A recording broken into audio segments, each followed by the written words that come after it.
শিশুর চোখ দিয়ে পানি পড়া এ সম্পর্কে বলছি ডাক্তার পঙ্কজ। অনেক শিশু আছে যাদের চোখ দিয়ে পানি পড়ে এবং মা বাবা ঘাবড়ে যান।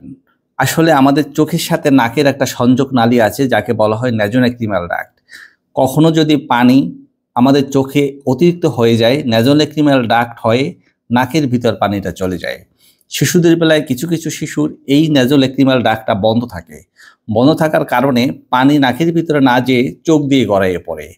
কাজেই এ পানি পড়লে ঘাবড়ে যাওয়ার কিছুই নেই। যেটা করতে হবে সেটা হলো চোখে ম্যাসেজ করতে হবে। দিনে ২-৩ বার করে ম্যাসেজ করতে হবে।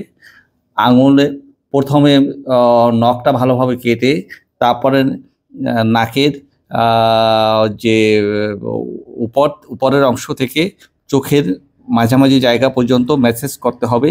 এটা খুব জোরেও না, খুব আস্তেও না, মাঝামাঝিভাবে ম্যাসেজ করতে হবে। ৬ মাস থেকে ১ বছরের ভিতরে এ সমস্যা ম্যাসেজ করলেই ঠিক হয়ে যায়। কিছু কিছু বাচ্চার ক্ষেত্রে ১ বছরেও ঠিক যদি না হয়ে থাকে তাহলে চোখের ডাক্তারের কাছে অবশ্যই যেতে হবে। সেক্ষেত্রে এর অন্য ম্যানেজমেন্ট আছে। কাজে এ নিয়ে ঘাবড়ে যাওয়ার কিছু নেই। আশা করি এই তথ্যটি আপনাদের উপকারে লেগেছে। ভালো থাকবেন, সুস্থ থাকবেন।